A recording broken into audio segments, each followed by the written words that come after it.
دن جمعرات والے دن ملاقاتیں ہوں گی، ملاقات کے لیے نام دیے جائیں گے اور ان ناموں کے حوالے سے پھر جیل انتظامیہ جو ہے یقینی بنائے گی کہ ملاقات ہو۔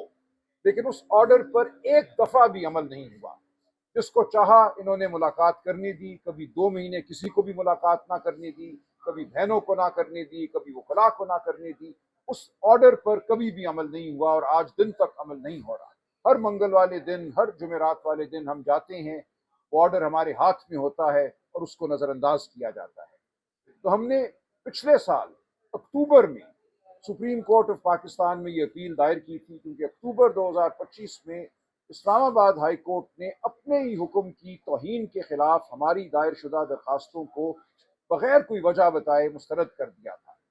اس آرڈر کے خلاف ہم نے اپیل دائر کی اکتوبر 2025 میں۔ اس اپیل کی پہلی سنوائی جو ہے آج سے 3 ہفتے قبل ہوئی تھی۔ آج وہ مقدمہ دوبارہ لگا، نوٹس تھا، آج اٹارنی جنرل کے دفتر سے وکلاء پیش ہوئے، ایڈوکیٹ جنرل اسلام آباد، ایڈوکیٹ جنرل پنجاب کے دفتر سے وکلاء پیش ہوئے اور مہلت مانگی گئی کہ ہم رپورٹ دیں کہ عمران خان صاحب سے ملاقات کا کیا صورتحال ہے۔ تو ہم نے کہا دیجئے، ضرور دیجئے، آج دن تک کی رپورٹ دیجئے۔ آپ جانتے ہیں کہ اکتوبر 2025 تک تو گائے بگائے کسی کی جس کو یہ چاہتے تھے ملاقات ہو جاتی تھی، یا خان صاحب کے مقدمات اڈیالہ جیل میں چل رہے تھے، ان مقدمات کی سماعت کے دوران ہم کچھ وکلاء کی ملاقات ہو جاتی تھی۔ لیکن 16 اکتوبر 2025 سے کوئی ملاقاتیں نہیں ہوئی، کوئی منگل کی ملاقات نہیں ہوئی، جمعرات کی ملاقاتیں تو 2024 سے بند ہیں۔ اس دوران صرف سلمان صفدر صاحب کی 3 ملاقاتیں عدالتی حکم کے تحت ہوئیں، ایک ملاقات سپریم کورٹ کے حکم کے تحت ہوئی جس میں ان کو فرینڈ آف کورٹ یا مائکس مقرر کیا گیا۔ اس کے علاوہ کسی بہن کی ملاقات 2 دسمبر 2025 سے نہیں ہوئی اور کسی وکیل کی ملاقات نہیں ہوئی، اگرچہ خان صاحب کے خلاف 20 مقدمات زیر سماعت ہیں۔ خان صاحب کا یہ حق ہے کہ اپنے وکلاء سے مشورہ کریں، ان کو ہدایات دیں، مقدمات کے بارے میں جانیں۔ میں کئی مقدمات میں پیش ہو رہا ہوں، بارہا میں نے درخواستیں دی ہیں اسلام آباد ہائی کورٹ میں، کسی درخواست پہ کوئی واضح حکم نہیں ہوا جس کے تحت میری ملاقات ہو سکتی۔ اسی طرح دیگر وکلاء کا حال ہے۔ تو آج جو سماعت ہوئی اس میں سپریم کورٹ نے 3 ہفتوں کی مہلت دی ہے انتظامیہ کو، حکومت کو، کہ خان صاحب کے ساتھ آج دن تک جو ملاقاتوں کا ریکارڈ ہے وہ پیش کیا جائے۔ اور جب یہ ریکارڈ پیش ہوگا تو مجھے نہیں معلوم یہ ریاست کیسے اس ریکارڈ کو سہ سکے گی۔ یہ ایک حقیقت ہے کہ عمران خان صاحب کو، بشرا بی بی کو قید تنہائی میں ڈال دیا گیا ہے۔ اس دوران ان کو صحت کے مسائل درپیش ہوئے ہیں، آنکھوں کا عارضہ دونوں کو درپیش ہوا ہے جو ریاست مانتی ہے۔ ان کا علاج جیل کے اندر کیا گیا ہے، 2-3 دفعہ خان صاحب کو پیمز ہسپتال لے کر آئے ہیں، بشرا بی بی کو 1 دفعہ لے کر آئے ہیں، ان کی میجر سرجری ہوئی ہے 16 اور 17 اپریل کی رات، لیکن ان کو باقاعدہ ہسپتال میں داخل نہیں کیا گیا۔ ان کے خاندان والوں کو ان تک مسلسل رسائی نہیں دی گئی، خان صاحب کے خاندان کو تو بالکل رسائی نہیں دی گئی۔ تو یہ وہ صورتحال ہے جو پوری دنیا کے قوانین کے تحت، بین الاقوامی قوانین کے تحت ٹارچر یعنی کہ ایذا رسانی کے زمرے میں آتی ہے۔ اور جو آخری ملاقات خان صاحب کی 8 اپریل کو سلمان صفدر صاحب کے ساتھ ہوئی، اس میں خان صاحب نے بتایا کہ ان کی آنکھ بہتر ہرگز نہیں ہے۔ خان صاحب نے یہ بتایا کہ میں جب جیل میں کھانا دینے والے پولیس کے ملازم کو سلام کرتا ہوں تو وہ میرے سلام کا جواب نہیں دیتا، ان کو حکم ہے کہ کوئی انسانی آواز میرے کان میں نہ پڑے۔ تو یہ حالت ہے اس وقت اڈیالہ جیل کے اندر عمران خان صاحب اور بشرا بی بی کی قید کی۔ تو اس کے خلاف ہم دروازہ عدالتوں کا کھٹکھٹاتے رہیں، ہم عوام کی عدالت میں بھی کھڑے ہیں اور ہم اس عدالت میں بھی کھڑے ہیں۔ آج جو حکم ہوا ہے اس کے تحت کم از کم ہم امید کرتے ہیں کہ ریکارڈ سامنے آئے گا، اور جو رسوائی اس ریاست نے اپنے سر لی ہے وہ آپ سب کے سامنے آئے گی کہ کس طرح عمران خان صاحب کو اور بشرا بی بی کو قید تنہائی میں رکھا گیا ہے۔ تو یہ بالکل ایک ناقابل قبول صورتحال ہے۔ 5 اگست کو خان صاحب کی ناحق قید کے 3 سال مکمل ہو رہے ہیں۔ پاکستان کی عوام کے سامنے یہ معاملہ موجود ہے۔ ہم 5 اگست کے حوالے سے اپنی آواز ضرور بلند کریں گے، بطور پاکستانی، بطور شہری اور بطور جماعت۔ تو ہم پورے پاکستان کو یہ کہتے ہیں کہ جو ظلم، جو بربریت آج اس ملک میں برپا ہے، اس کی بنیاد پر یہ ملک نہیں چل سکتا۔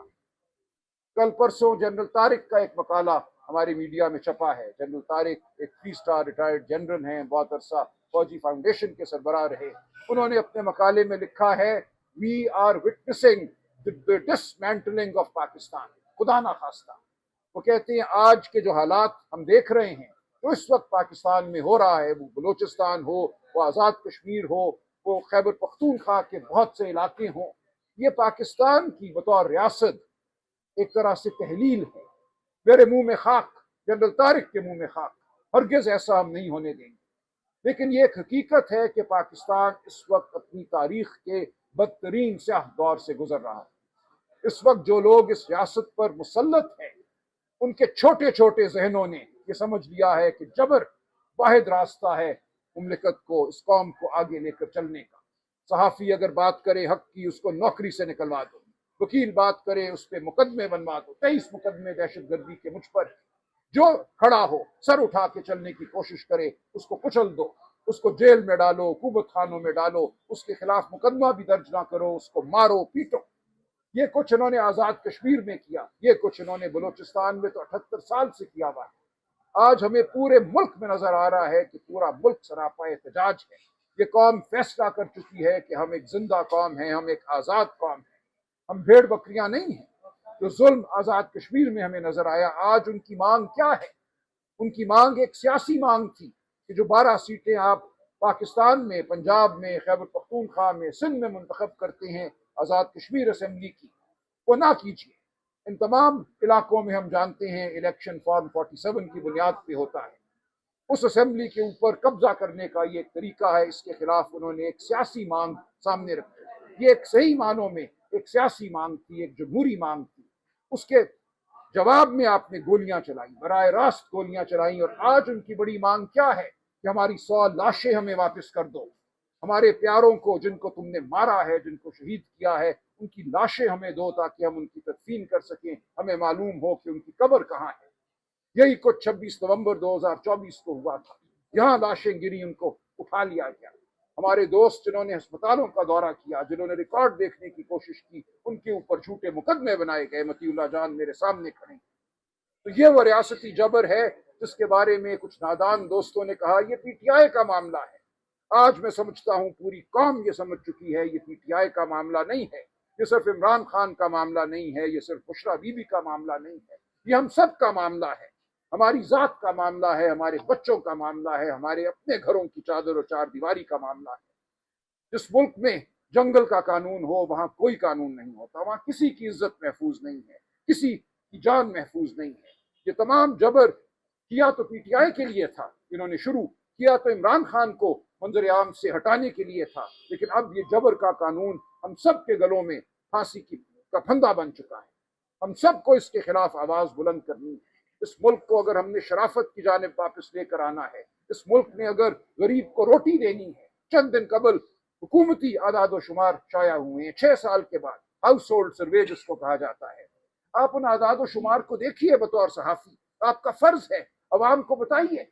ان کے اپنے اعداد و شمار یہ کہہ رہے ہیں کہ 2022 اور 2026 کے دوران ملک میں غربت میں بے پناہ اضافہ ہوا ہے، بے روزگاری میں اضافہ ہوا ہے۔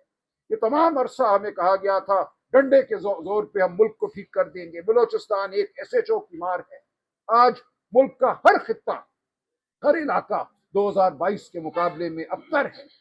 نہ صرف غربت بڑی ہے بلکہ اس ملک میں جو اونچ نیچ ہے، جو تفریق ہے امیر اور غریب کی، وہ بھی بڑی ہے۔ یہ سروے آپ کو یہ بتاتا ہے کہ غریب کا بچہ، غریب کا گھر غریب تر ہے اور امیر امیر تر ہے۔ ان 4 سالوں نے ایک ایسی ریاست کو جنم دیا ہے جو غریب دشمن ریاست ہے۔ آج ہمارے سامنے ایک ہی راستہ ہے کہ ہم اپنی آواز بلند کریں یا قبر کو اپنا لیں۔ اگر ہم نے اپنے بچوں کے مستقبل کو سنوارنا ہے تو ہمیں کھڑا ہونا پڑے گا۔ میں پچھلے ہفتے کچھ دن ایران میں گزار کے لوٹا ہوں، آیت اللہ خامنائی کے جنازے میں شرکت کی مجھے سعادت حاصل ہوئی، اور اس کے بعد مجھے مشاہدہ کرنے کا موقع ملا ایرانی قوم کے جذبے کا، ایرانی قوم کی یگانگت کا۔ مجھے اتفاق ہوا مشہد کے بعد تہران شہر جانے کا، قم جانے کا۔ وہاں جو میں نے جذبہ دیکھا، جس طرح اس قوم کو متحد دیکھا، تو میرے لیے ایک ناقابل فراموش واقعہ ہے۔ میں پاکستانی قوم سے کہتا ہوں ہم بھیڑ بکریاں نہیں ہیں، ہم کسی سے کم نہیں ہیں۔ ہماری آواز اتنی ہی توانا ہے جتنی کسی اور قوم کی آواز ہے۔ آپ کو اپنی آواز اٹھانا ہوگی۔ جب ایک قوم متحد ہو جاتی ہے تو کوئی جبر اس کے سامنے ٹھہر نہیں سکتا، وہ اندرونی جبر ہو یا بیرونی جبر ہو۔ آج ایرانی قوم 40 سال 45 سال کے جبر کے بعد، پابندیوں کے بعد، سینکشنز کے بعد مضبوط و توانا کھڑی ہے۔ کوئی وجہ نہیں ہے کہ ہم بھی مضبوط و توانا کھڑے نہ ہوں۔ تو آج میں ایک بار پھر آپ کو عمران خان صاحب کا پیغام دیتا ہوں، حقیقی آزادی ہمارا نصب العین ہے، حقیقی آزادی ہمارا حق ہے، یہ آزادی ہم لے کر رہیں گے۔ خان صاحب کی بہنیں اس وقت سڑکوں پر ہیں، میں ان کو سلام پیش کرتا ہوں۔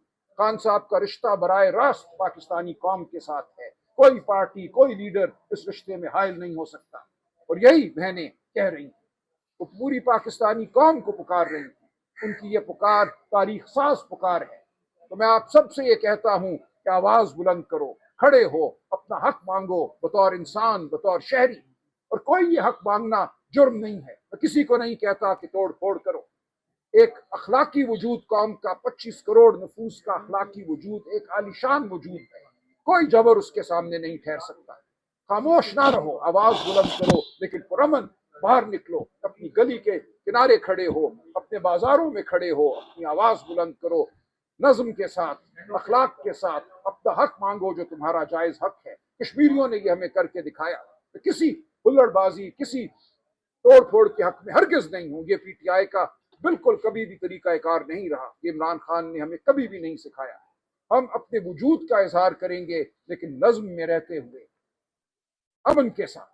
تو آپ سب کے سامنے ہم آج پھر کھڑے ہیں، اسی ہم یقین کو دہراتے ہیں کہ فتح ہمارا نصیب ہے، پاکستانی قوم کا نصیب ہے۔ ہم کسی سے ڈرنے والے نہیں، کوئی جیل ہمیں نہیں ڈرا سکتی۔ ہم سب اپنی اپنی قربانیاں دے رہے ہیں اور دیتے رہیں گے، اور اس سے آگے اس سے بڑی قربانیاں دیں گے۔